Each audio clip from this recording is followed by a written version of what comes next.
This is an initial impression and quick test of the angular accuracy of the City ToolWorks 6-inch combination square, which when I found out about them, that they claim a 2,000th of an inch or better accuracy, I was quite interested, and they offered me a deal on a, so I decided to grab it.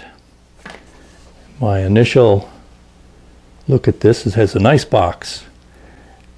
Buy a Starrett, you had to build your own box. So that's cool.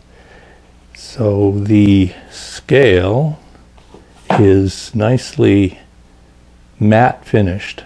That's really important to me. The other thing I noticed though is that it's not engraved.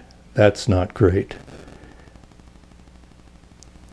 But let's see how it stacks up squareness wise.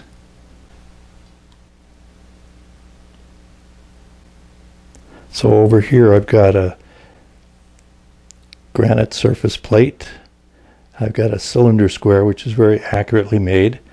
I've got an indicator holder which is designed for measuring squareness. It has a foot on it, and the foot and the indicator, when indicator tip, when being set up aligned vertically, allow you to measure squareness. And when you get the contact point directly below the indicator tip, you get the maximum reading. So this is what I'm doing when I rotate this thing. I'm adjusting the position of the indicator of the contact point relative to the indicator tip.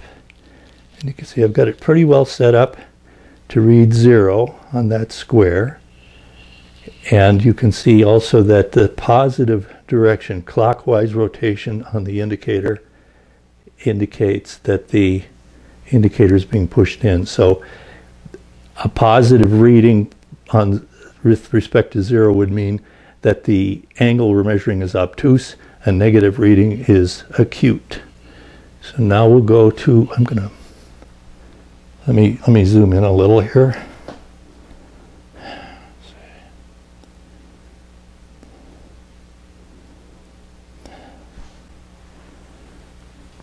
So I'm going to check this square out. Let's see how that looks. That looks pretty good. On these 6-inch squares, I have to hold them down, because if I don't, they simply slide along.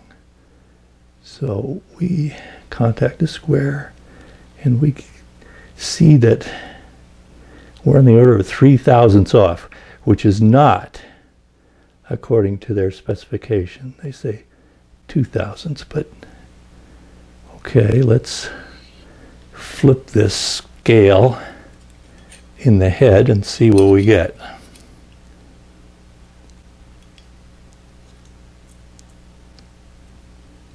And of course I'm fumbling with it. Fumble, fumble, fumble. So I simply flipped the scale in the head. Went from the 32nd scale to the 16th scale with the groove showing both cases.